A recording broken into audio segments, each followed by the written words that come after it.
getting passed by multiple cars, as I mentioned earlier on. So Nuoff in a very precarious situation, but he often finds himself in these places. He doesn't qualify as well as he races.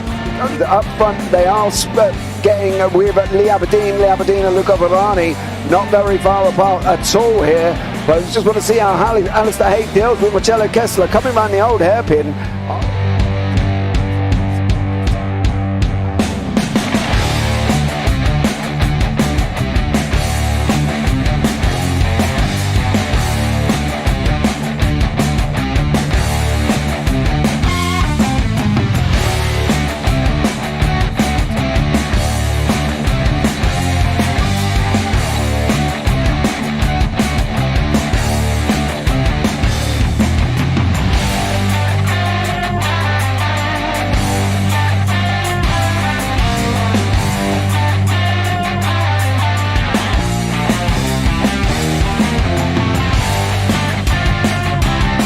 I would say it's not the best decision they've ever made, just not having done that under the safety car, really. Yeah, they're taking their pit stop strategies from Ferrari lately or something. What's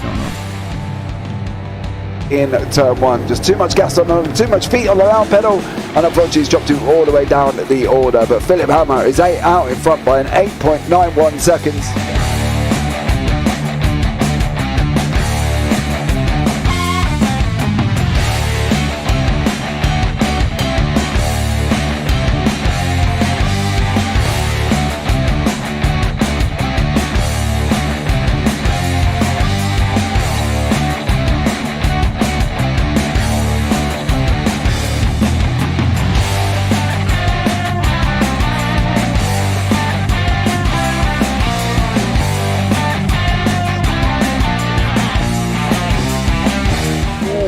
Dan Michael is a wall there, sir.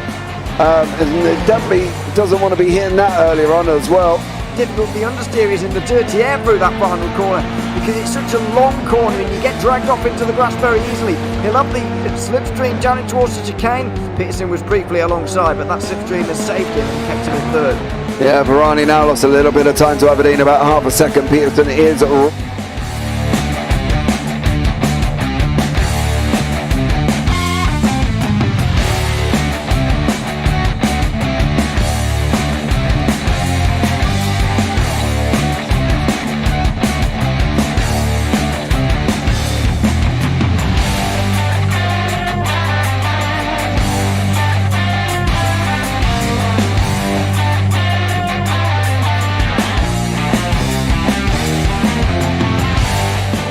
Pike's pushed Morton forward up ahead. He's got out of line. Is now Pike going to have a go at Werrell? Don't push him off. He's in the championship fight. Jack Werrell chasing down Carl Jacklin. Further down, Rob Williams and Chris Barnes. Sensational run outside line now though for the heavy braking zone. Around the outside goes the Audi R8. Look how much Miller's come back into play. Exactly. Miller's still start dropping. He's not on second and change. All of a sudden, Miller's back in play.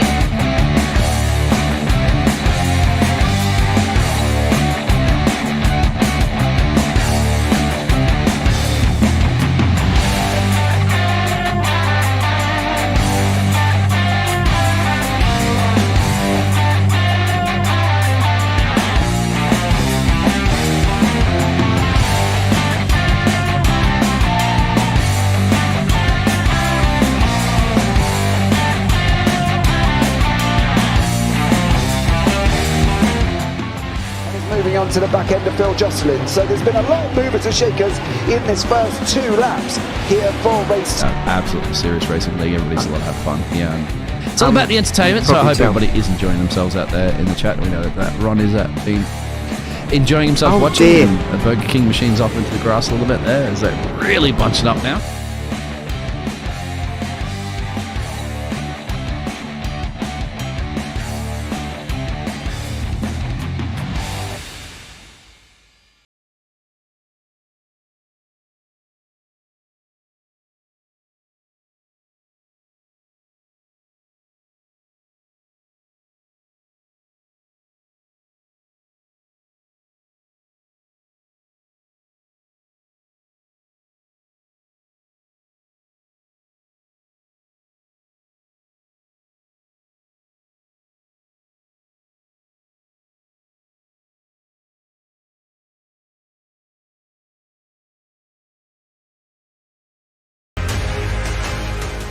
Does he have it? Medeiros is going to get it. Medeiros is going to toss it. Never got it. He's on the outside line though, going into the fastest corner on the circuit. Surely this can't work. Dominic Ligner has got a sensational run outside line now though for the heavy braking zone. Around the outside goes the Audi R8. Look how much Miller's caught back into play. Exactly. Miller's still start chopper. He's not on second and change. All of a sudden, Miller's back in play. Can Barry do it? Big Barry's going to do it. Big Barry.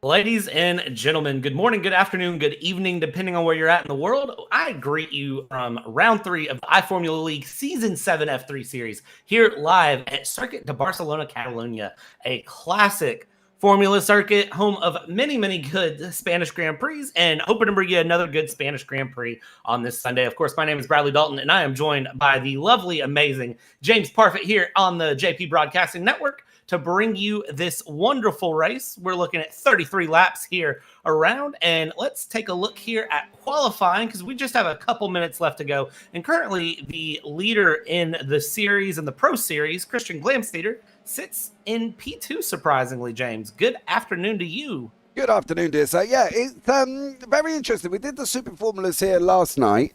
They did 44 laps. We're only doing 33 in these F3s, but it's going to be very interesting. Glamsteeder, I'm not worried about.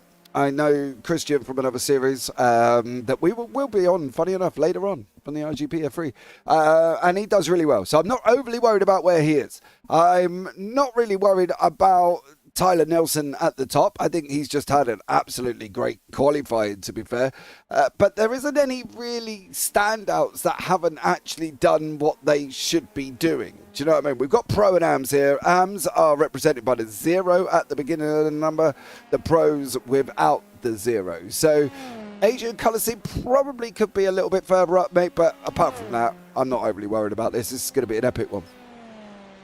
Yeah, this race will mark a quarter of the way through the season, and this is the point where we're starting to really see that consistency show off, and we're starting to really see who are the names to watch out for through the rest of the season. So kind of looking through at the driver standings, especially in the Pro, Christian Glamsteeder being up in P1, Mackenzie Roon P2, Mariam Barbarou is P3, James Malaire 4th, Adrian Colaseed 5th, Ian Lance 6th, and then Alexander Riviera 7th, Robert Ridgway, Scott Barton, and Victor Solano are top 10 in the Pro drivers. Then, of course, the AM drivers, we're looking Anthony Serrano, who is currently, where's Anthony Serrano? P10 in quali is P1 in that AM class. And then we're looking at Alec Hinchcliffe, Alexander Shana, Mateus Balclair, Patrick Mitrievics, and then Corey Buchanan, Rachel Jimenez, who we've talked about ad nauseum, shows a lot of good pace, just needs to work the way back up. Carlos Navarro, and then Jack Clark. So that's kind of where the top half of your AM standings are. So a lot of good drivers in a lot of good places, James. And it really is, you're starting to see that competition, that consistency show, but things are still real early and real close in the season. Yeah, I think in hindsight to the championship, right, we could look at saying we're well early. You know, we're 3 rounds in. I don't see the point in worrying about it too much at the moment. I'm not sitting here thinking, oh, the championship. I'm sitting here thinking, meh, let's get them drivers out. Let's get some laps on the board. Let's see what points they get. That's all I'm thinking about at the moment, and that's all the drivers have got to be thinking about. You can't be being in a championship on round 3. You've got to be thinking like maybe 4 or 5 to start thinking, okay, now I'm sitting in 3rd. I've got to get points. Let's stay clean. This is way too early to worry about it, to be honest, and I don't think any of them will be. Yeah, worrying about the championship this early is kind of the equivalent to worrying about what drivers are wearing the 2025 season. Just a little blast to the real life news that's been going on Twitter this week. But going back to the series in front of us, I'm just kind of looking through and kind of comparing the qualifying times. And honestly, this is a really, really close grid. Like looking at the interval of all the drivers, there's nobody who's off the pace that I can see. No.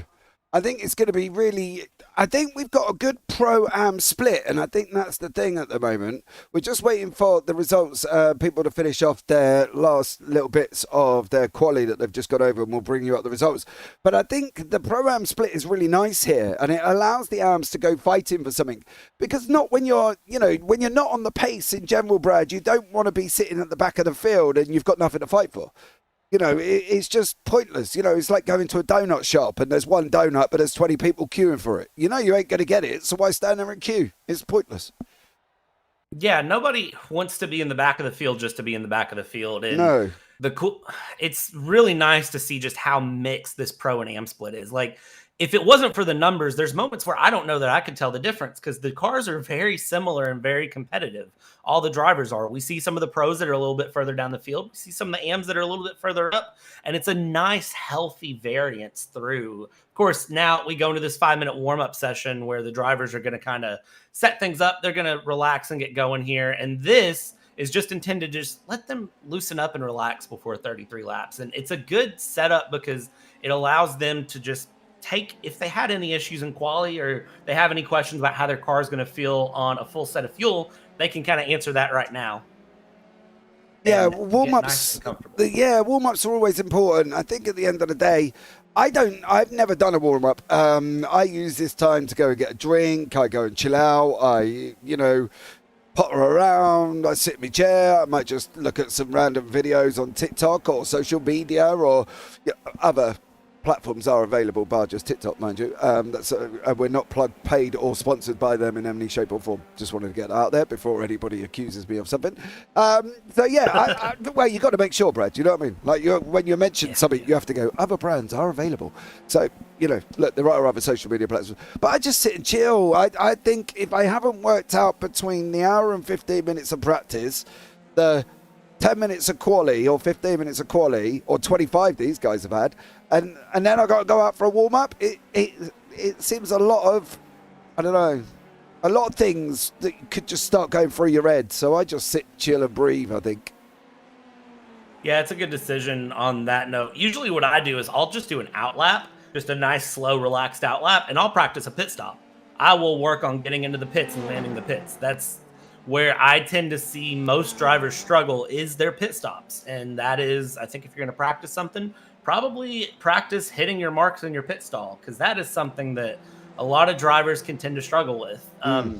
So definitely a good point, because these drivers do have a mandatory pit stop halfway through the race. Yeah, just sit there, chill out, get your pit stop, go in, check, where your box is.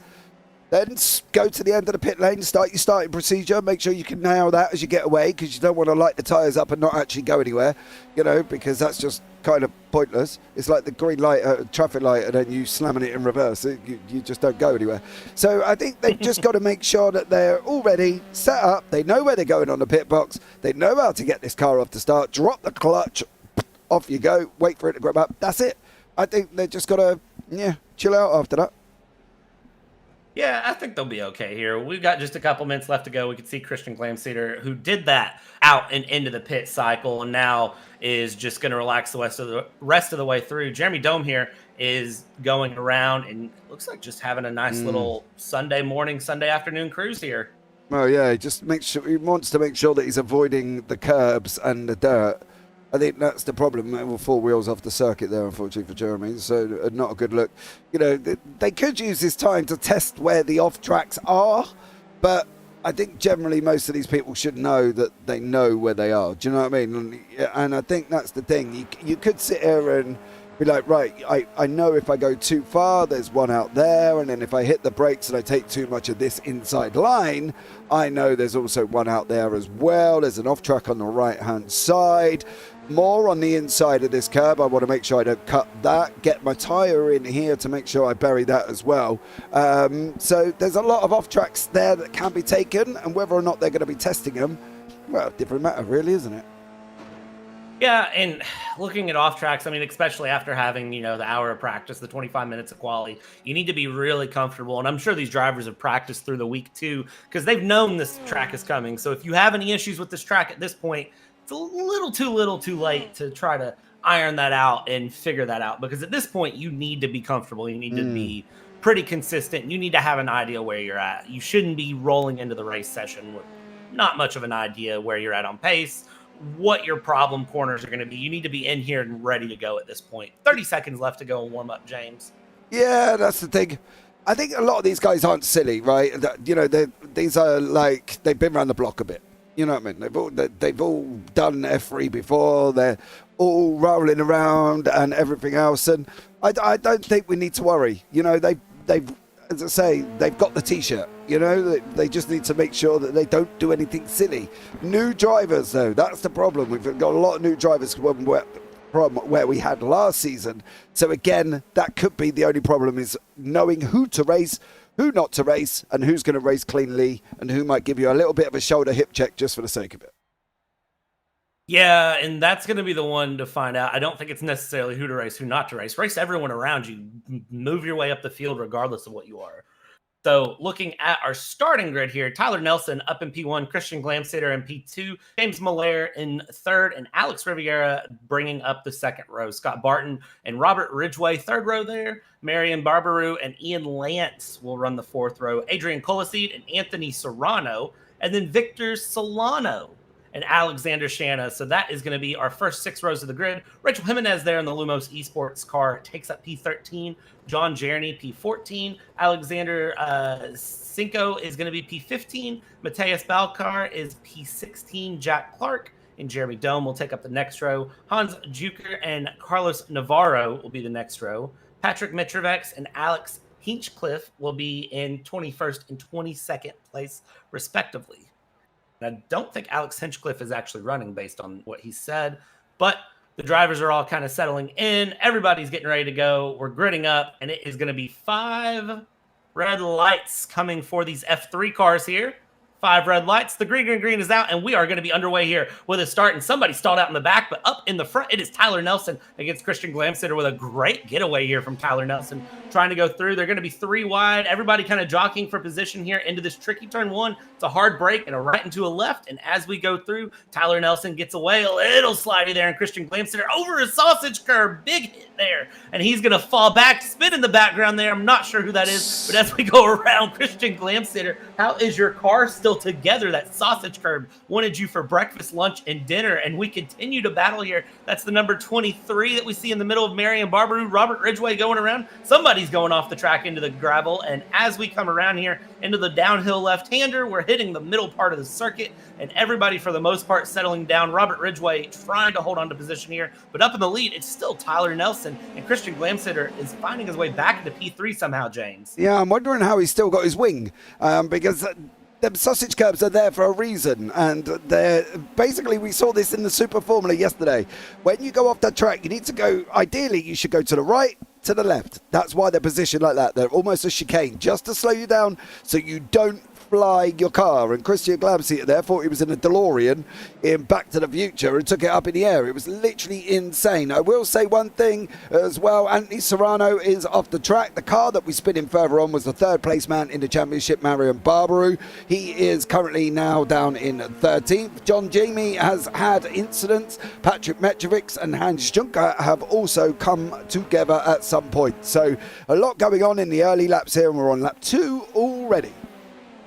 Lap 2 of 33 coming through, and it looks like for the most part, our front side of the grid is kept it together. Of course, you're always going to have some lap 1 incidents, and we'll look at some replays of that here in just a moment as we watch this battle here. Watch that up the inside. We're trying to send things here with Robert Ridgway, and I believe that is Victor Solano right behind him there in the orange car, trying to get a move around and just not close enough to make it stick into turn 1. I think we're going to see a lot of dives into turn 1 attempt to happen here. And of course, the drivers are running the historic layout, so we don't have the final chicane. So that entire run of the 3rd sector out of turn 9, turn 10, all the way down the main straight into turn 1, you can get the slipstream and you can push. Oh, here's someone pushing here. Ridgway on the outside trying to hold on. Victor Solano keeping a good consistent pressure there under Robert Ridgway for that P5 position there. And Christian Glamsitter up in the front, getting past James Malaire up into P2. And James Malaire is putting some good performance on here early on. Yeah, he is. He's done really well for himself as well. Marion Barber is trying to come back through the field. We will pick up on some of the incidents. Anthony Serrano, I think he just put too much gas coming out of turn one, and unfortunately that was the result of that for Anthony Serrano. Marian Barbaru went off the circuit as well, as he also looks like he's applied too much pedal. He runs wide, goes over the grass, and then unfortunately it's spin time for Marian Barbaru. Don Jamie is also going through as he passes Barbaru there as well, but he had an incident further on from this, coming down into turn. He's in the left-hander of 5, takes it too quick and goes off the circuit. Patrick Metrovic and Hans Juncker. Well, this is never a good idea. 3 wide going down that straightaway. They did manage to back away from each other, and then I've got a funny feeling that happened. So there you go. That was Metrovic and Juncker there as well. So all good. Apart from that, a few little people loosening up at the moment. Mateusz Balcar has just unfortunately gone round. He's lost his nose cone. So that possibly could have had something to do with Jack Clark. It was Jack Clark and him coming together. There was a big old dose of netcode that's pulled them cars together there as well.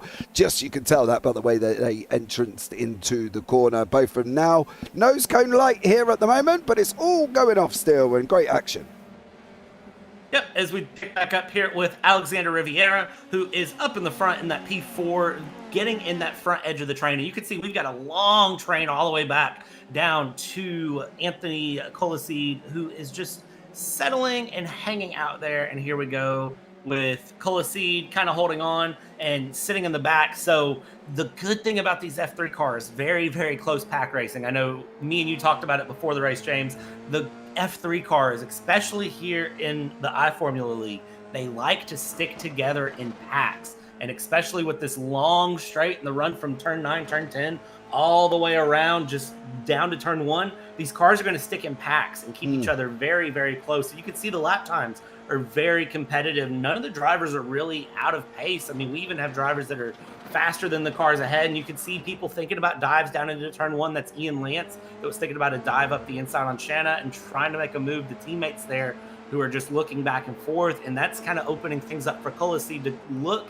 But this is going to be the story for all 33 laps, back and forth, very competitive racing, very close pack racing, especially from the top half of the grid. So not a lot of leeway time to watch anything, because there we go. Colaseed up the inside here of Shanna, trying to get a pass done. And of course, that is going to set things up for a very, very good move. And that puts Lance up in P8, Shanna in P9, Colaseed in P10. I misspoke a second ago, but Colaseed's trying to make me not a liar here. Up the inside, looking for P9, and a little bit of a slide there from Shanna. Not able to make it stick coming through the chicane. And here we go. Colaseed has to settle it back in for just a moment, get the advantage, slipstream down the straight, and see if he can make a dive up the inside here into the left-hander at 9. Yeah, he's trying here as well. Colaseed the pro, of course, Shanna the am, but the problem is Shanna's quite a quick am, and he must have been borderline. Where do you put him? I think that's the thing for Alexander Shanna. Obviously, league admin, boss man here as well.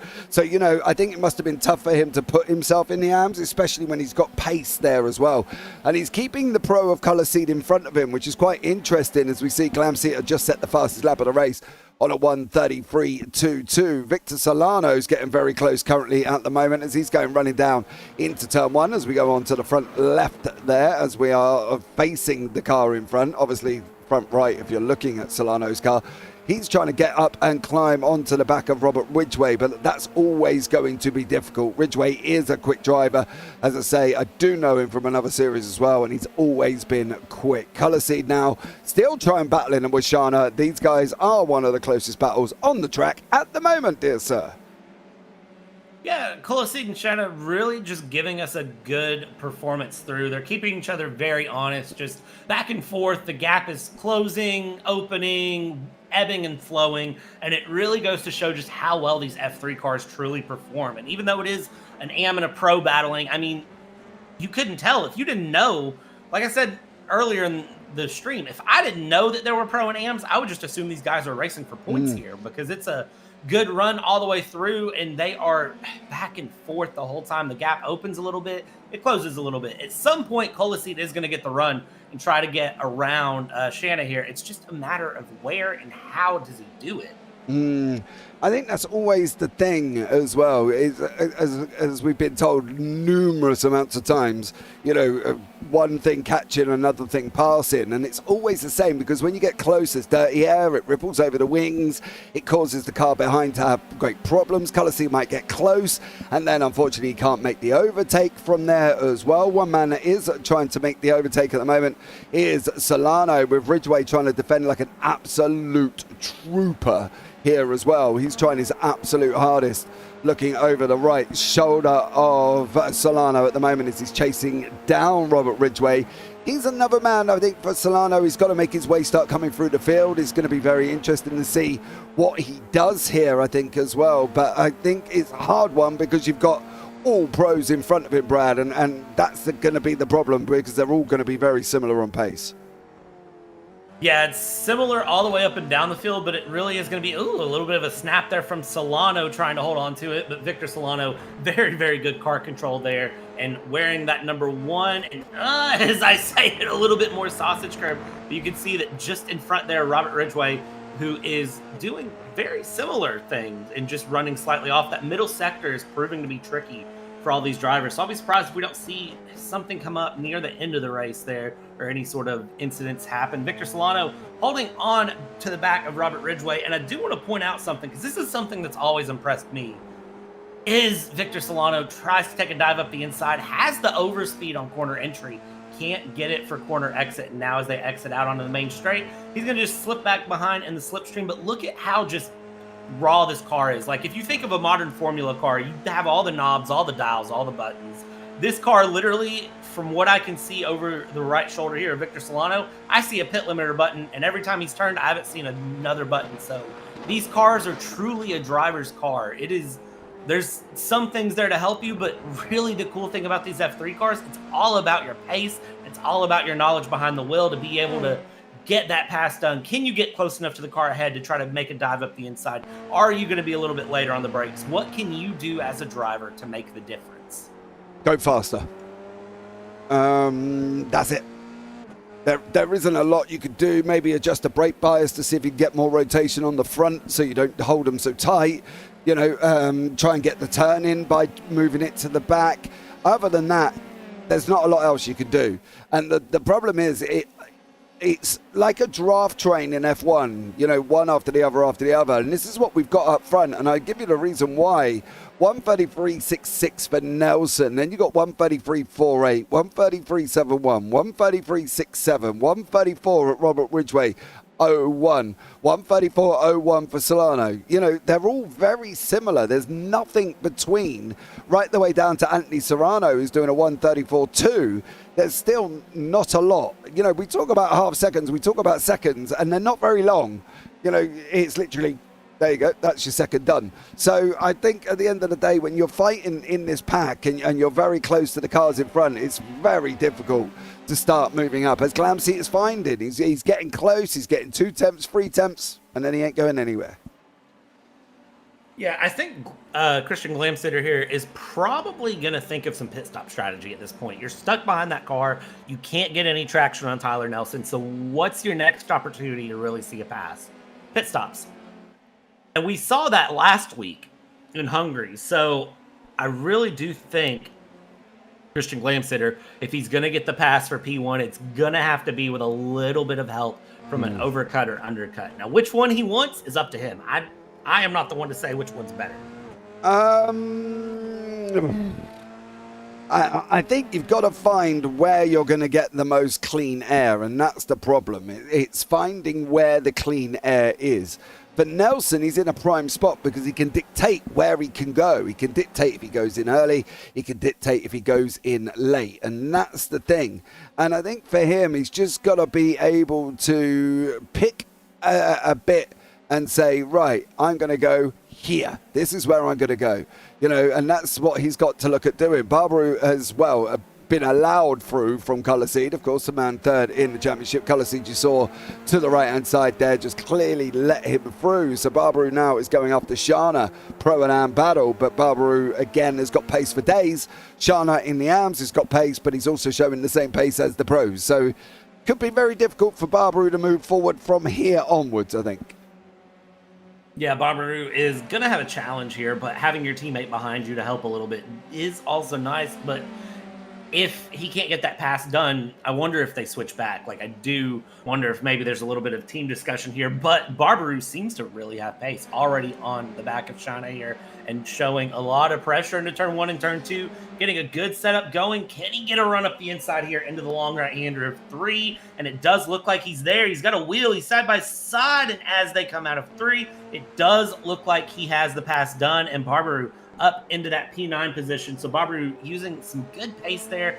Teammate helping a little bit, and now is going to look at just charging forward. And if you are Shauna, if you are Colaseed actually saying, I'm going to go with my teammate if you don't mind. Up the inside. Shauna now down into P11, but can just stick to the back of these two pros and just get towed up the field. Because the thing is, the next competition for Shauna is Rachel Jimenez, who is going to be back 5 seconds. I mean, that's a good gap there that you have. So you can kind of just relax and stick with these pros ahead of you and move forward. Yeah. I think for Shauna, he's just got to basically nestle in now and just try and follow their lines and get along as they come round turn 10 up into the right-hander of turn 11, the long sweeping right-hander. It's here that Shauna needs to stay close to Colaseed now as well, because we haven't got that junky chicane at the end of this. We have got literally the straight run, which for me is amazing. I hate this chicane at the end. It's so slow and meh. I don't like it, and it you know what I mean, it's never good. But I think for Shauna, he's got to try and stay as close as possible. One person who's trying to get even closer is Christian Gladsipter here as he chases down Nelson in front of us currently at the moment. So No Limits Racing here over Tyler Nelson, and let's see if he can get through and take this one here as well. But yeah, good luck to these guys. Great battling so far. Yeah, good battling here. Lap 10 of 33, so we are down to 23 laps to go, if I can do my mid-afternoon math correctly, which it looks like I can. But Christian Glamsitter is putting pressure on Tyler Nelson as if it was the final lap. I mean, he really wants to get this pass done before the pit stops, as I think Christian Glamsitter understands if he's not ahead and dictating the race, it's going to be a problem, and it is all about that back and forth. But these two have pulled out a 2-second gap on the car in P3, which is good because the car in P3 is starting to pull a gap on P4. We're starting to see the spread of the field happen a little bit. We've still got pockets here and there as it goes, but it is this P1 battle to watch. And then, of course, it is the battle back with Colaseed and Barbaroo and Shanna. And then from there, it looks like it's Barton and Lance that are our other two that are really battling things out here. And they are back in the back giving us a good battle. Look at this, Balclair and Junker, who are going through side by side down the inside into turn 1, and Balclair getting the pass done on Hans Junker there for P18, which of course they were caught up in some early incidents. But going through, quick replay here is why Junker got passed. And look at this. I have a feeling this is going to be just a little bit too much gas. Yeah. All day. He was heading round all day. He's had a little bit of a terrible one. Carlos Navarro has jumped back to the pits here. Well, he's got no rear wing. How did he lose his rear wing? Was this with Jeremy Dome? Nope, Jeremy looks like he's all on his own as well. And unfortunately, no, just no on that one. So Carlos Navarro hasn't got a rear wing. Not entirely sure where he lost it and which part of the racetrack he lost it, but he has definitely lost it. Scott Barton now with Robert Ridgway in front and Ian Lance behind. This should be interesting for the Australian here as well, as he's battling out in that mid-pack. Hello, Niels. I'm sorry just to show you that Hans has just gone off the racetrack there as well, buddy. But welcome into YouTube chat. Thank you very much for joining us. Yeah, in the YouTube chat, let's see who's going to win P1 here. Is it going to be Tyler Nelson, Christian Glamsitter? Which one of those two drivers is going to come out ahead? Because at the moment, I'm going to be honest, I kind of think Christian Glamsitter is going to come out. I think it's going to be just a matter of consistency through. No offense to Tyler Nelson, it's just Christian Glamsitter is a known entity to me. I know what his pace is. Scott Barton is also one that I know has good pace. So I'm expecting Scott Barton to be able to make some headway here on Robert Ridgway and try to move forward. Yeah, we've lost Carlo Navarro. He's out. And also Scott Inchcliffe, who we believe didn't actually take to the start here But this is that same scenario that we've been talking about all the way through from the top of the show to now. We're in this train where everybody has got the same kind of pace. You know, these guys in front, Lance was 33.83, Barton 34.03, and then we've got Ridgway on a 34.1. So Lance, the quickest man out of these three at the moment. But again, he's just got to make sure he can get near Scott Barton, and that is what Barton is seeing currently at the moment in his rear view, is a very fast chasing Ian Lance there as well. So yeah, could be interesting to see how these ones work out. Yeah, my favorite saying, we've said it once today, it's one thing to catch, it's another to pass. And you can see here, Ian Lance is feeling the full effects of that.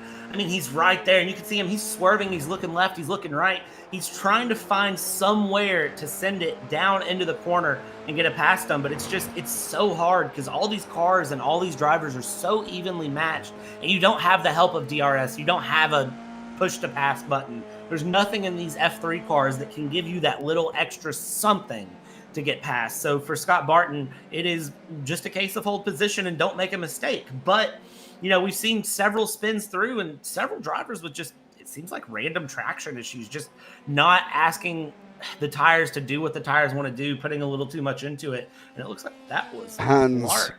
No, I think it might have been Hans Junker again, unfortunately for him. He's had probably a start of a race that he wishes to forget over the last 13, as we've got 20 laps remaining there as well. So for Hans Junker, I think it's just it's just not going well at the moment here. This car is one that you do have to treat a little bit gently. You can't just go slamming the accelerator. You can't just come out the corner and hope it grips. Yes, it's an open wheeler. Yes, it's got downfalls for days, but there's only so much the traction will deal with. You know, the rear tyres, they're not going to cope with you slamming on the pedal. So you can see Glamseater did lose a little bit of time as they went past Junker there in that back marker situation. But it's been an interesting one. Rivera and Mallet, these guys are third and fourth. And then you've got the Robert Ridgway, Barton and Lance battle, probably been the closest on the track at the moment. Pit stops, John Jamie has been into the pits, but I think that could be the fact that he had another incident. And Matthias Baucar has also gone around here as well. He's running wide off the side of the circuit, nothing more dangerous than that. Hopefully he will be okay. So yeah, let's see what happens, shall we? With Scott Barton, as he has got still Ian Lance behind him and Robert Ridgway in front of him. Yeah, Scott Barton is the middle of this sandwich of the Ridgway and Lance variety, which I don't know if we should sell that on a menu or not. I don't know if that would be profitable, as I'm sure Barton would rather be anywhere else right now than in the middle of two cars. He'd rather be the car ahead, I'm sure. He'd rather be ahead of Ridgway, which he's making progress on. He is going through. I want to see what the lap times are as they cross the line and see what he's done. 134.1 to a 134.2. So Barton with a little bit of pace, but again, it's just not enough. But they are starting to leave Ian Lance behind just a little bit more, and I think that will play in Barton's favor as we go forward. But there is also the thing, you know, they could work together and try to slipstream ahead and catch up to Solano if they wanted to. They could try to, you know, play that game, even though they're not teammates. But it's not something you see the drivers do a lot. You're going to see them kind of run through, and as they get through lap traffic, this lap traffic not helping Scott Barton's move at all. Look at that. He lost almost a second having to navigate the lap traffic there of Junker. Yeah, lap traffic. Oh, it's the bane of my life. It really is when it comes as a commentator. It's probably the biggest thing that ever puts me in the steward's room to explain my comments is lap traffic and that as well. You know, I'm of an F1 breed. I'm of an F1, you know, please get out the way. Just move. You know what I mean? You're only hurting yourself. You're hurting the person who's trying to overtake you. Come on, shift your car. You know, you've had a rotten evening in Baucar and Jamie and Junker and, you know, Navarro's out. Dome's had an incident as well. Jack Clark. And I just think sometimes you've got to look at the bigger picture. If you're not going to be able to catch the person in front, there is no point holding up the people who are going to come and lap you. It is pointless. Absolutely pointless in my eyes. But not all leagues are the same, should we say. That is true, and I don't know if you caught that in the background. I believe that was Junker that just spun again in the background on the main straight out of the final corner. So just honestly, insult to injury at this point. I feel bad for Junker because it's been a race that you want to forget, but this is also that learning opportunity. You'll he could sit down and debrief after, and Hans Junker can sit and look and say, okay, what went wrong? John Jarney, again, same situation, could sit down after the race and just look and say, okay, what went wrong? What did I learn? What can I take forward to the next race? And come back to the next race and run it better. That's the good thing, is once this race is over in about 18 laps, you move on to the next one. Yep, you definitely do. You jump in, you I would say pack your things up, but you don't generally pack anything up here as well. You just sign off your rig and away you go. And I think that's what the mentality's got to be for Rivera and Moller, both from the Noxie Motorsports team here as well. We had this same situation last week, if I remember correctly, and there was 2 cars from the same team following each other, and they couldn't make a decision about who was going to go where. But me, I would then start making a decision of, okay, do I need to move and let him through? Has he got the pace? Has he not got the pace? And it looks like Rivera might have the pace over Moller. And if I was Moller, let him go, because if you fight, you're going to cause yourself a problem. Yeah, and it does look like that's the situation. Is it looks like Moller just backed off a little bit. Of course, Victor Solano now getting into the mix, but it does look like they learned the lessons from last week. They've decided, hey, Rivera is the faster car. Let him through. Moller, you go behind. So that was a very clean executed move there, and definitely, I think, was a team order that was very, very quickly and efficiently executed. So hats off to the Nox Motorsports drivers for learning that through and going, and now we start to see a little bit of pressure from Victor Solano, but you can see these guys are playing the team game. They're working together, and they're saying, hey, we would rather hold on to this P3, P4 than, battle off for P5 or whatever. So they flip things, and now Rivera's job is to haul Moller away from Solano as much as possible. And you can see that gap is opening up a bit, but I think there was some lap traffic in the way there, and that was Dome in the 07-2 that everybody's starting to lap now in the midfield. But Noxie Motorsports, hats off to you all for a good move. And there is another Noxie Motorsports driver, or actually Atomic Racing, of Robert Ridgway, who is making some moves around on Barton finally. And these 3 are battling. Yeah, they are. Barton's trying to get through. He just cannot get past Ridgway. He's pulling out. Every time he pulls out, he hits a wall. As you can see, Solano decided enough's enough. I'm going in here as well. And Ian Lance is in. Barbarou's in. We've got Ridgway weaving there. He's made his one move. He's now back where he should be, which is great to see there as well. So he hasn't weaved all the way across. I guess a couple, if they're holding you up, take an early pit stop. Go in early, try the undercut, see where you come out. For Barbarou, that had to be the thing to do. He had no choice. He was trying to come back through the field after his first lap incident. So let's see how he gets on. Scott Barton, well, he's still fighting away with Robert Ridgway, and it just doesn't seem to be anywhere for him to go. Yeah, Scott Barton putting that pressure on Ridgway, as you mentioned, and is just doing his best to go through. So if you're trying to keep up at home about who's done their mandatory pit stop, from Victor Solano back, I believe, has all done their pit stops at this point. So they are good to go. So when you look at the field, we're basically splitting it. P9 up still needs to pit. And I would say probably in the next lap or 2, they are going to pit. They're going to go through. As we ride on board here, Scott Barton continuing to push Ridgway. And if you're Scott Barton, I would say if you can't get the pass done, here we go. What was that? Ridgway very, very slow out of the exit, and the dive down into 9. There it is. So Robert Ridgway letting through Scott Barton, I don't think by choice. What was it that made him so slow? I don't know if he got us. He didn't seem to get a slowdown. Well, maybe he did. I don't know. Maybe it could have been a slowdown, or it could have been him making a choice. But Nelson, Glamsit, Rivera, Moller, and Barton is in. Ridgway's just got in. So it's now Alexander Shana who is going in. Serrano's going in. Rachel Jimenez is going in as well. So it's all on Victor Solano. He's the first man who is chasing down Nelson, chasing down Glamsit, chasing down all of the guys that are in the pits currently at the top half of the table. So let's see how far he can get out. Can Solano get in front of Jimenez, Serrano, and Shana? Possibly. How much further is he going to be able to go, as other people are leaving the pits as well? I don't think he's going to get Moller, but he did just about get Barton and Ridgway. So Solano puts himself up 6 into 5th. Clamseater jumped Tyler Nelson in the pit lane, and he did it by literally 0.4 of a second.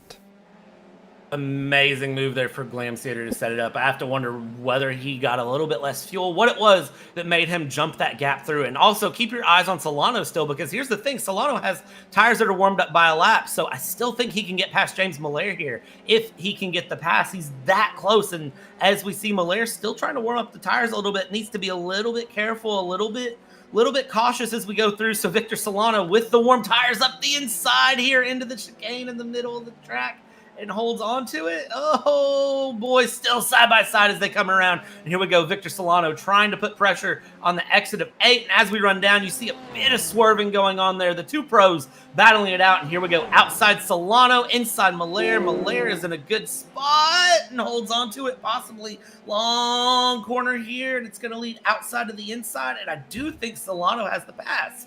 Yeah, he got the pass done there. He had the inside for 1, but he had the outside for turn. He was on the outside for turn 10, sorry, but he had the inside for turn 11. I promise my teeth do work there as well. So that gave him that inside line, and that allowed him through. Barbaru here is chasing down on Ridgway at the moment. So Marion Barbaru still trying to get back through over Robert Ridgway, and a great job he is doing coming back through the field. Got himself up into 8th, so a good job from Barbaru there as well. Well done to him, but coming back through. You could have just quit and had enough, but he didn't. So Shana is now behind Ian Lance. Lance got the jump over Shana there as well. Colour Seed's further up the road, but this is probably one of the closest battles, along with Robert Ridgway and Marion Barbaru. Yeah, Robert Ridgway, Marion Barbaru, and now Coloseed's into the mix. Shauna's not that far away from Lance, so it's all heating up. And I will say that is the thing with the tire warm-up. Sometimes you have to give it a lap or two for the drivers to really figure things out. As we see a little bit of a brake lock there from Robert Ridgway, that's going to open the door for Barbaru up the inside here, and it looks like a clean pass around, no issues, and settles things right along there. Now Coloseed needs to try to catch up to his teammate there and get ahead of Ridgway as well. Try to move forward and get the two get good sim racers together. But me, now, I'd be asking Barbaru to back him up. Back him up into me so I've got an opportunity, because otherwise, I'm trying to tread on water and not get my feet wet. It's an impossible task. So I think for Barbaru, I just probably in some of the slower corners down through turn 5, possibly just back him into Coloseed to allow Coloseed to attack him. Obviously, but that's not ideal for Ridgway, and he's going to rely on the draft, right? He's going to want to try and move away from Coloseed with the draft. 34.282, 35.482. So Coloseed was quicker over that last lap as well. But yeah, for Marion Barbaru, he could be a team player here, or he could just think of me, and I, because he might want to pull away when really you could probably just back him into Coloseed a little bit.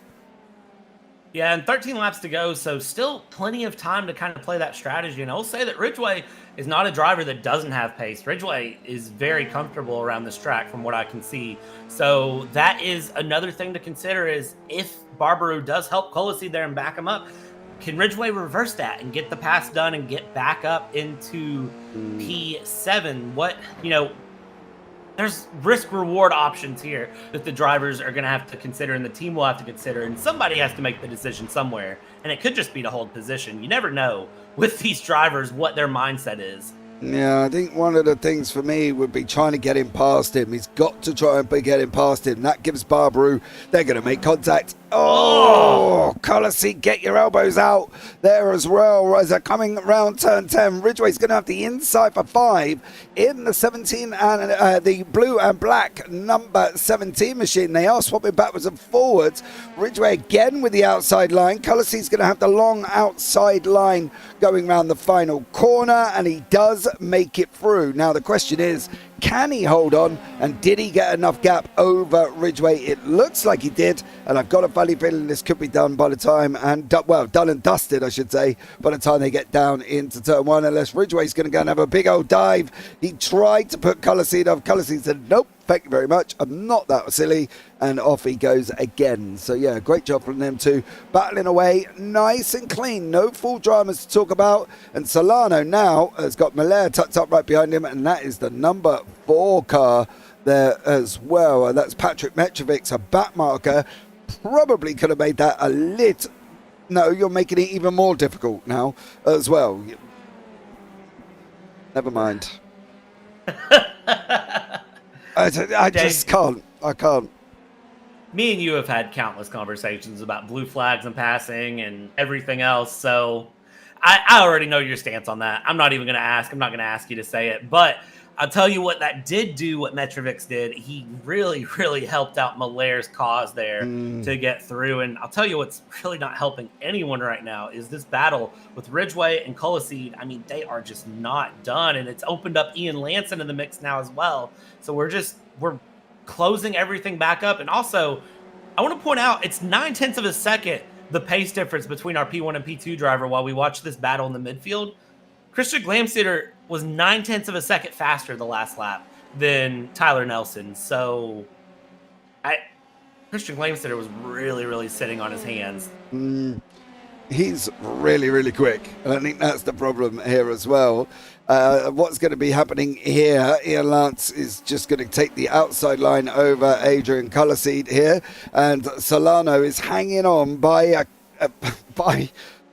his fingers, should we say, over James Malaire. But then again, that is another back marker in front of us here as well. That's Matthias Balcar, who I'm sure is going to make it a lot easier than the last one that we see, as Malaire does try and go up the inside, coming out of 5. Didn't make it through this time.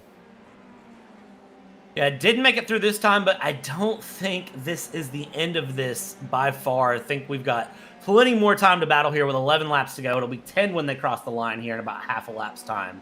So you could say 10 and a half laps to go if you really wanted to do it. But here we go. Again, more lap traffic getting in the mix here, and Solano navigating very well. Malaire not able to make any headway as that lap traffic just gets completely out of the way down the back straight. Which is what everybody should do. Remove yourself from a situation.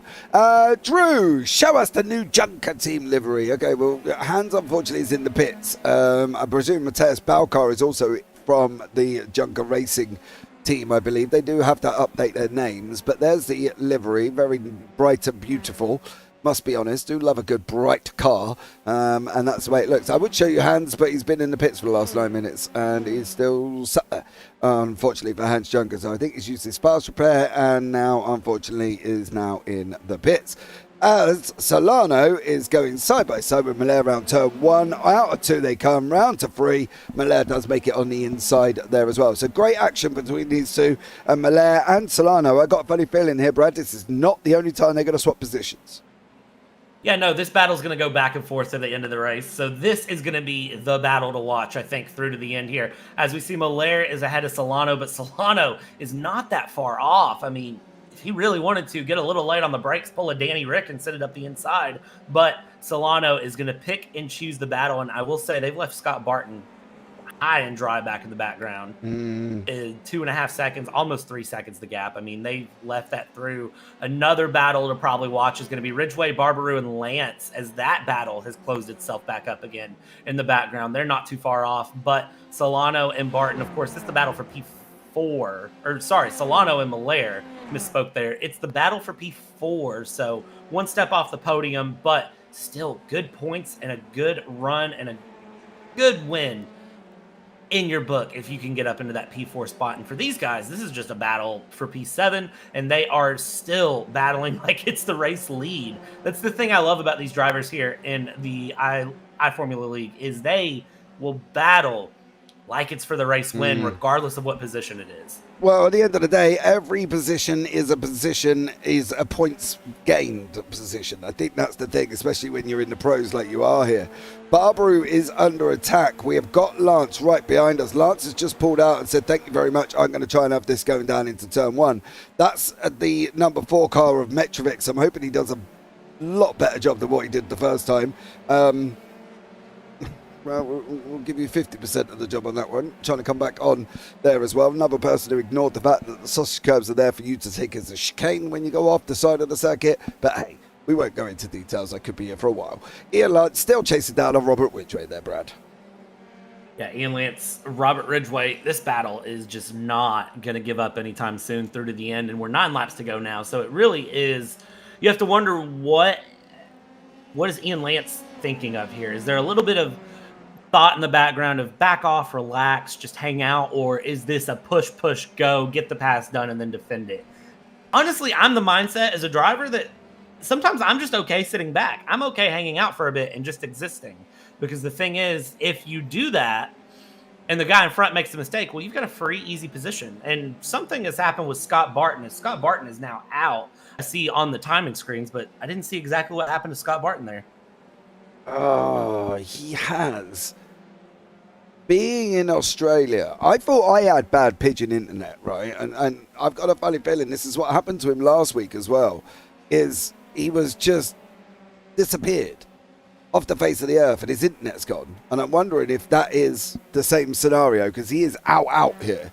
So I've got a funny feeling the Australian internet or the hamster or the kangaroo, whichever's running in the back garden, hasn't run fast enough for Scott Barton there, because that's probably where he's come from, a disconnect. Yeah, we'll blame it on a kangaroo because I think that fits. But anyways, that's unfortunate for Scott Barton that he is out in that regard. I mean, internet connection, mechanical failure in real life, you can kind of go back and forth on it. Like, it's one of the unfortunate realities of sim racing that happens every once in a while, and it just, you can't do anything about it. It's frustrating, and I hate it for Scott Barton, and I'm sure he'll come back next week and bounce back, but, you know, it's an unfortunate thing that happens sometimes, James. Yeah, this is the thing when you're dealing with races online. These are all the things we've got to look out for. You know, it's the same for us broadcasting. You know, you've got to look out for internet outages. You've got to look out for spikes in your electric. You've got to make sure people don't all of a sudden press the download button when you're in the middle, because it all just kind of kills everything. And there's a lot to consider, and some things, it only takes one of them things and it's done. You know, you can't do anything else. It's game over. It's like sorry guys, my internet's cut out. I'm not the ISP, so I can't really do anything about it. As Serrano is tackling Chana here on that run down through turn 12 and into 13.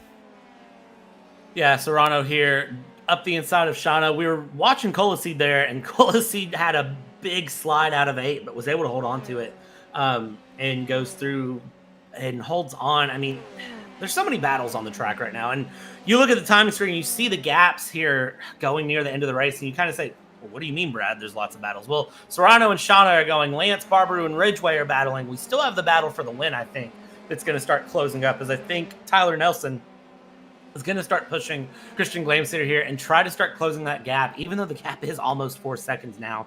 Christian Glamsitter coming alive in the back half of this race. Yeah, he's just been the dominant, immovable object, hasn't he, since he's gone into the pits. He jumped in the pits, and he did that by about 4/10 over his pit lane time, and he's done an absolute stellar job. He's just gone and opened up the gap. He's opened it up, and he has been absolutely amazing. No real major dramas again for anybody else. Jack Clark and John Journey have both had moments, but we're not going to worry too much about them, as Robert Ridgway here in the Atomic Racer number 617 machine has got Ian Lance tucked up right behind him here as well.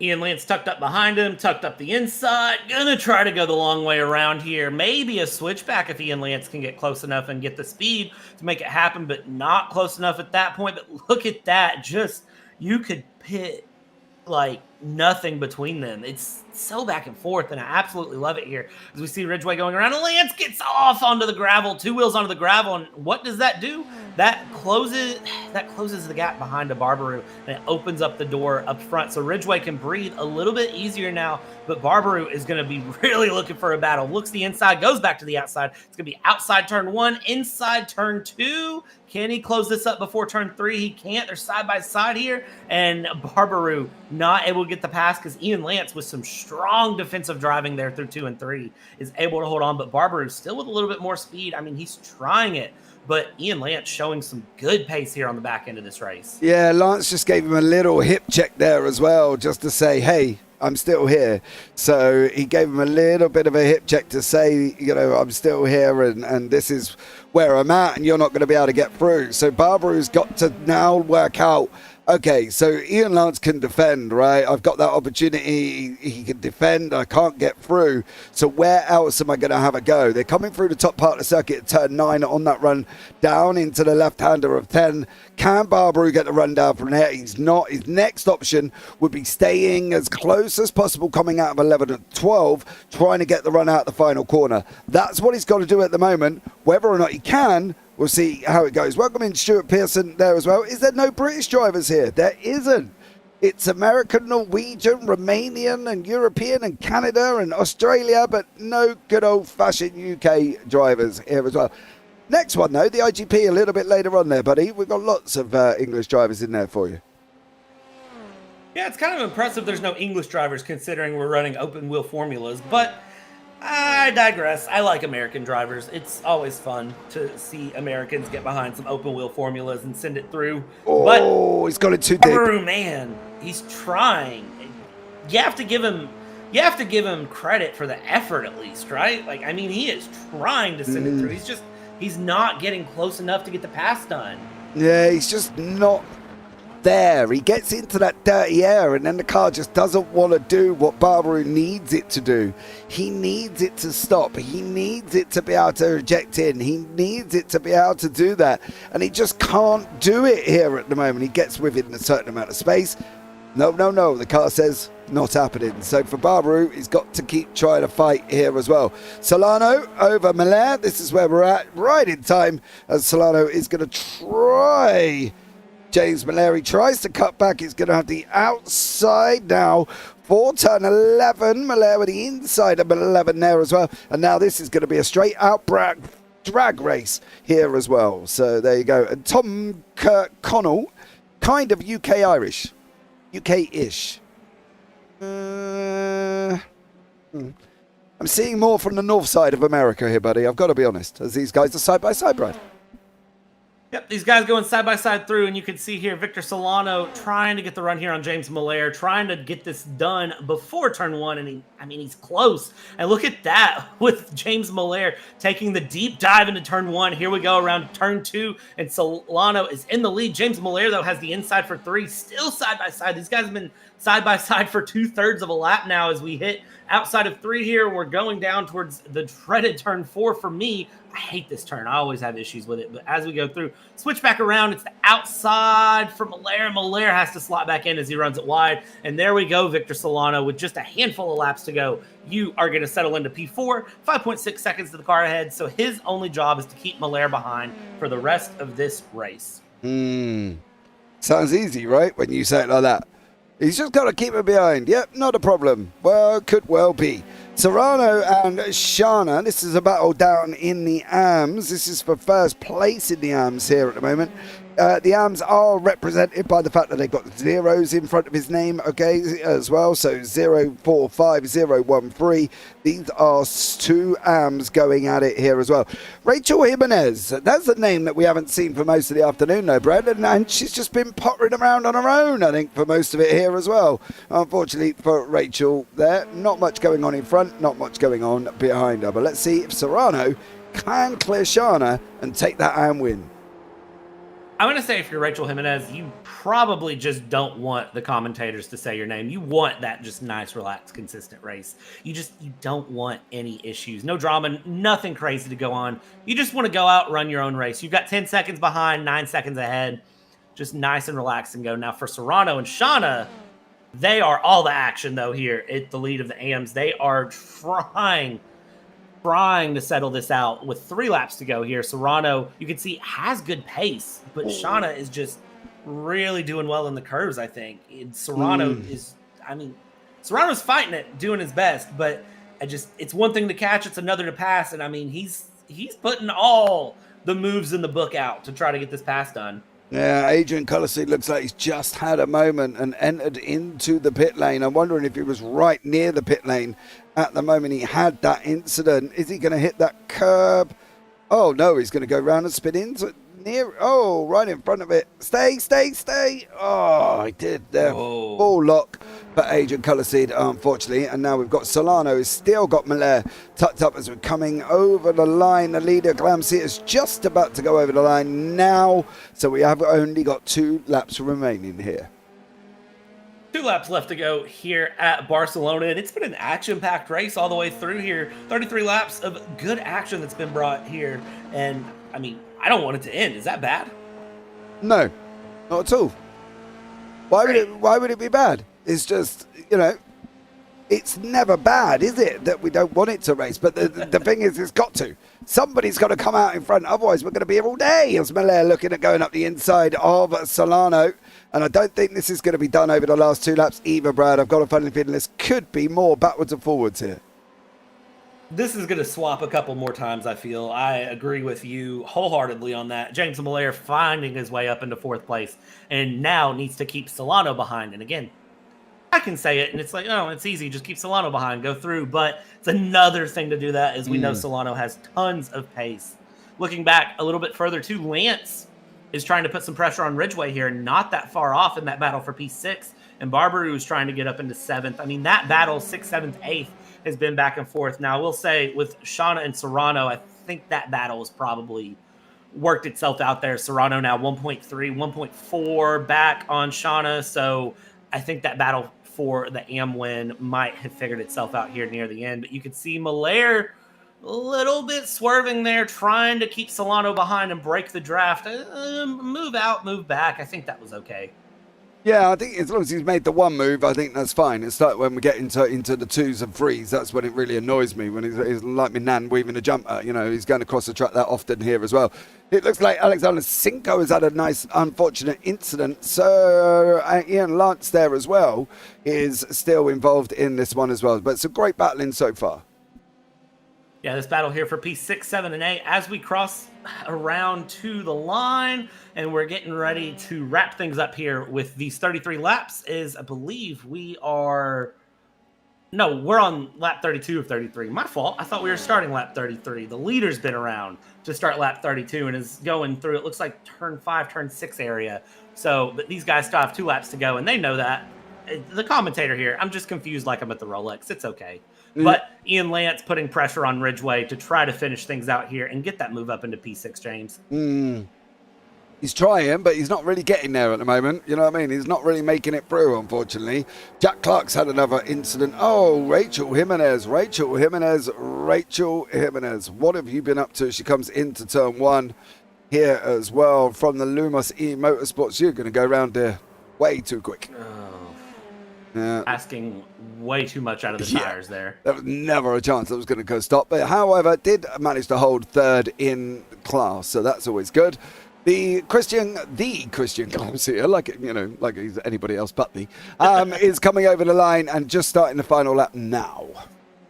There we go. Lap and a half to go for these guys. You see Ian Lance trying to get a move there, and Barbaru getting through. I'm going to imagine that was a slowdown because he was off to the side of the track.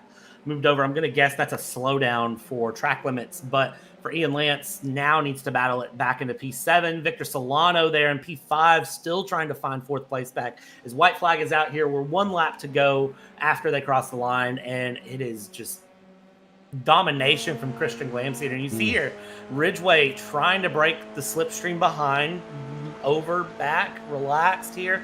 Barbaru trying to close the gap, but not able to, actually losing some pace there. And that battle is going to continue on for another lap. Solano here with Malaire. Solano's a little too far back. Unless Malaire has a little bit of a moment, I think this battle might be done and dusted too. But Solano's got 3/4 of a lap to try to pull something together here. Yeah, he has. I don't know how much he's going to be able to pull, but he's got to try and get something, hasn't he, with this situation. Well, that's it. It's done.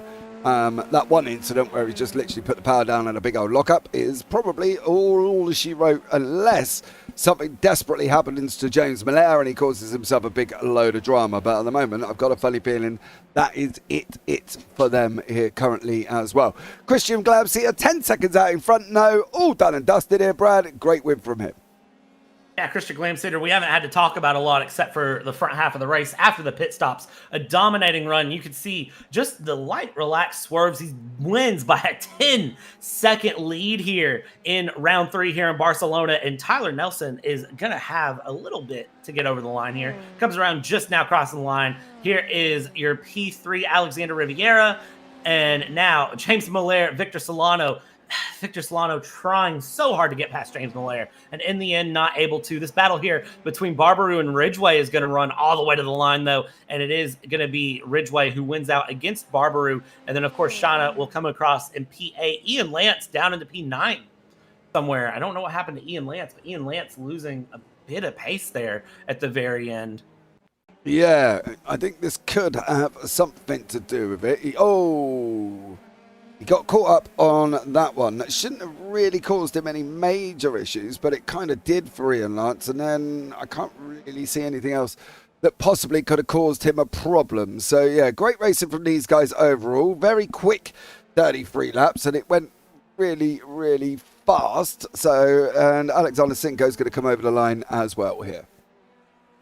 Yeah, very, very good run here. And Alexander Sinko, and of course, we're not going to attempt to fully pronounce his last name. He's told us we can call him Cinco, so we will. Alexander Cinco comes across P12 here. And now, of course, Colaseed will be our last driver across the line there in 13th. Our AM class winner was Alexander Shauna with the Lumos eMotorsports team going through. But this is a full rundown of who finished where. So Christian Glamsitter finishing P1, Tyler Nelson in 2nd, Alexander Riviera in P3, James Miller in 4th, Victor Solano, Robert Ridgway, Marion Barbaroo, Alexander Shauna, Anthony Serrano, Rachel Jimenez, Ian Lance, Alexander Cinco, Adrian Colaseed, John Jeremy, Mateus Balcar in P15 down a lap. So lots of good drivers all the way through, of course. Looking at the back half there, Patrick Mitrovic, Jeremy Dome, Jack Clark, and Scott Barton finishing our 19-car grid. Actually, no, sorry, there's a couple more there.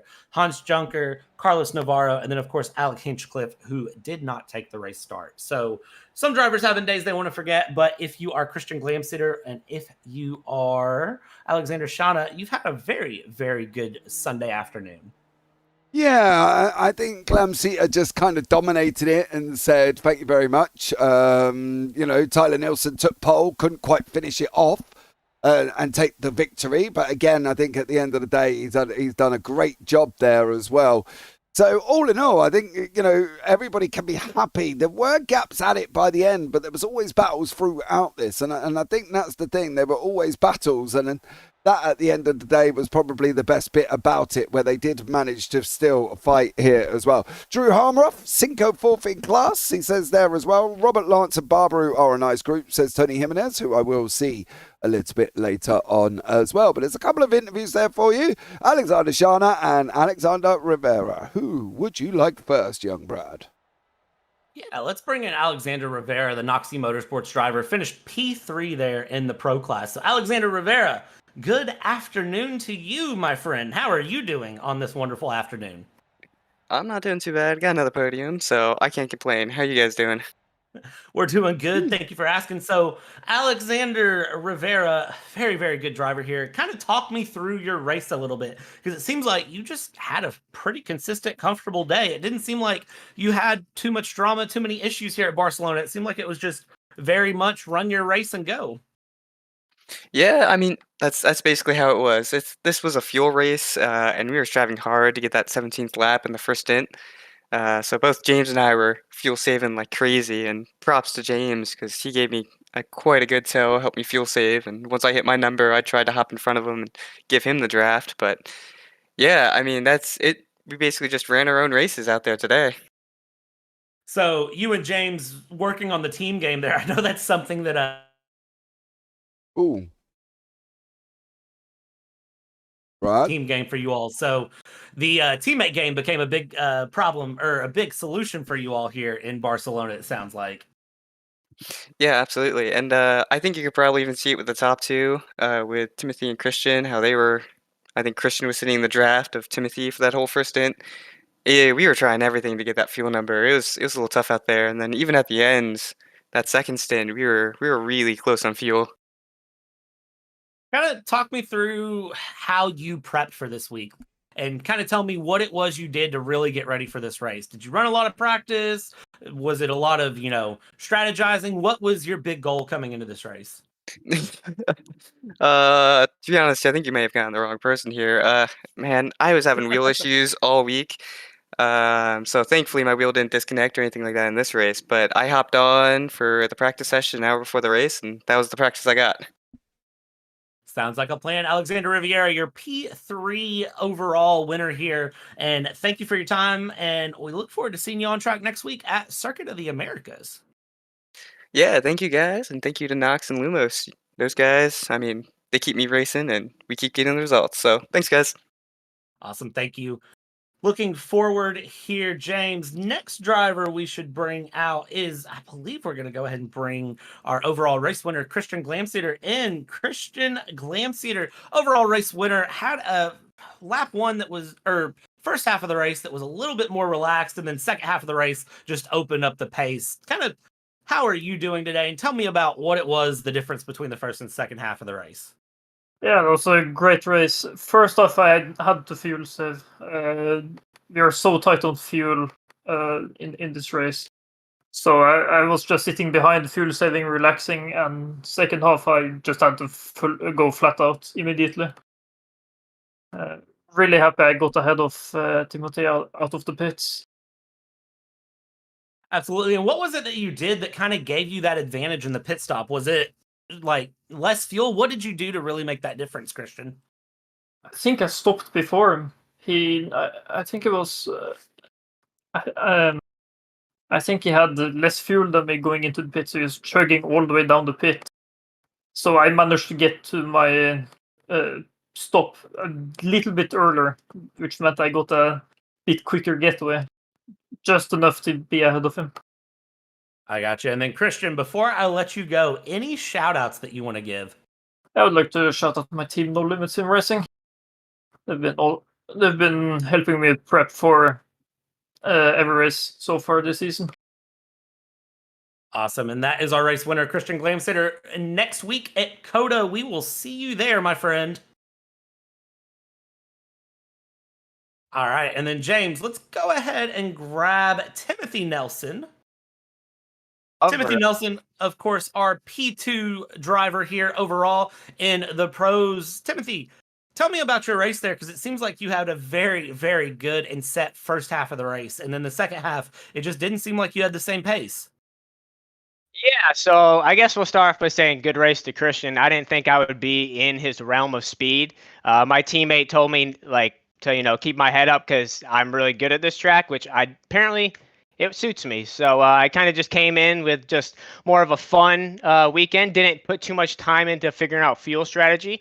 I was kind of just looking behind me and pacing myself off of Christian. And so on that first stint, it was just my normal pace, fuel saving. I think we were, tit for tat right with each other. And coming into pits, Christian got into me, gave me a 4X. And leaving the pits, I believe it was one lap after a lap car got in between us on turn 1 and gave me damage in another 4X. So I got 8X within 2 laps, and I had 16 of 17X for the entire second half. I couldn't drop one tire. So I just was like, you know what? I tried for 2 laps, and I actually was kind of gained a 10th or 2, but it's not worth it. That Christian guy's too consistent. So I said, let's just bring P2 home, get a podium and build from there. Awesome. And Timothy, we've heard from other drivers that this was a very fuel limited race. Did you have the same issue? I know you just said that you didn't even pay attention to fuel the first half.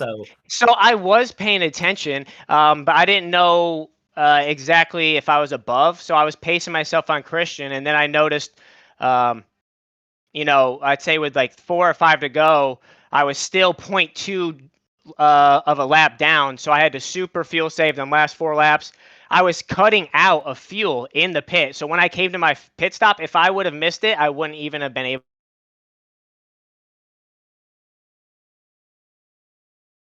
I think the wonderful world of this had 16X. So it was, it was great, man. I did have almost a full lap of fuel on that last stint, so I could have pushed harder if I did not have that incident.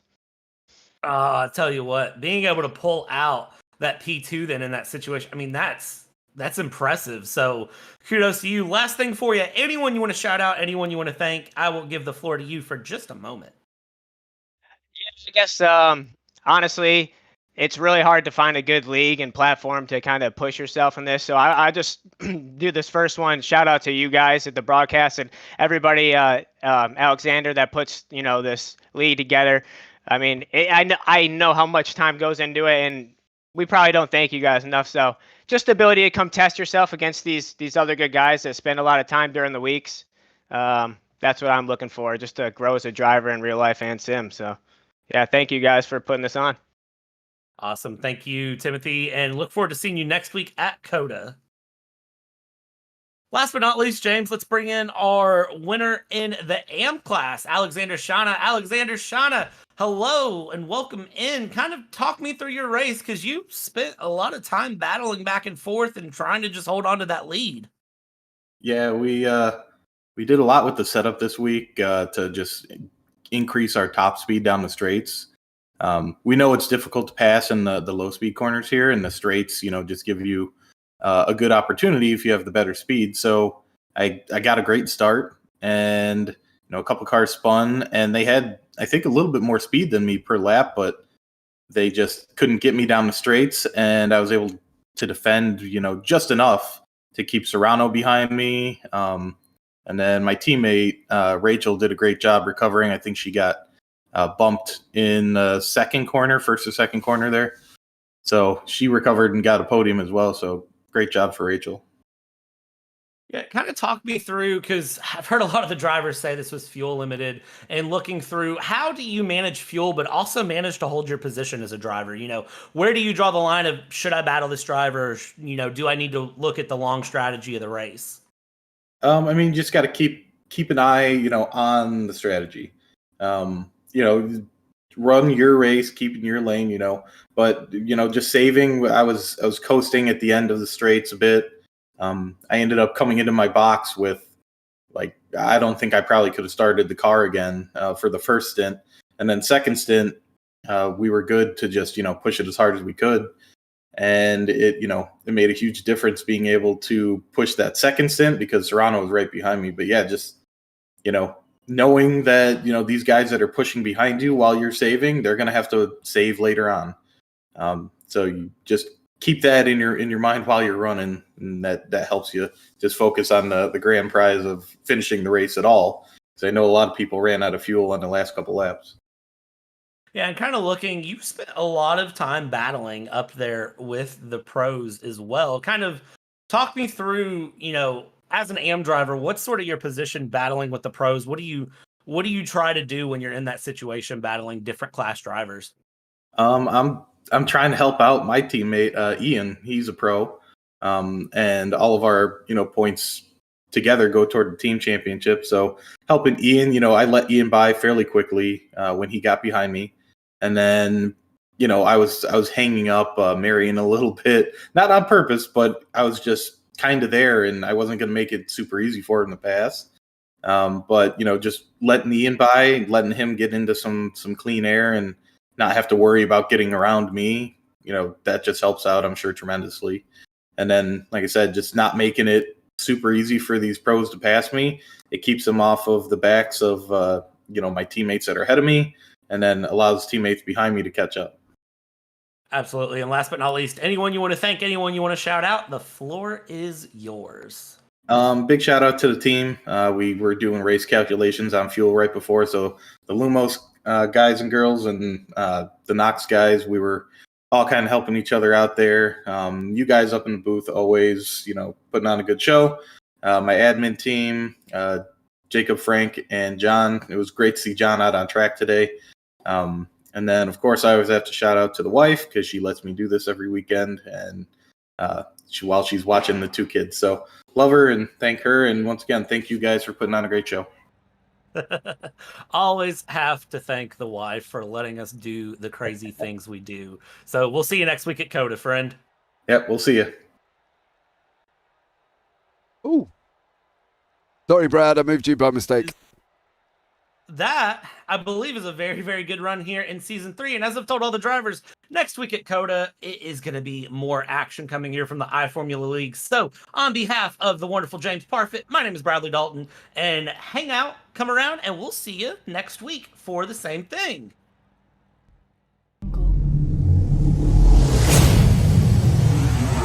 Jungle.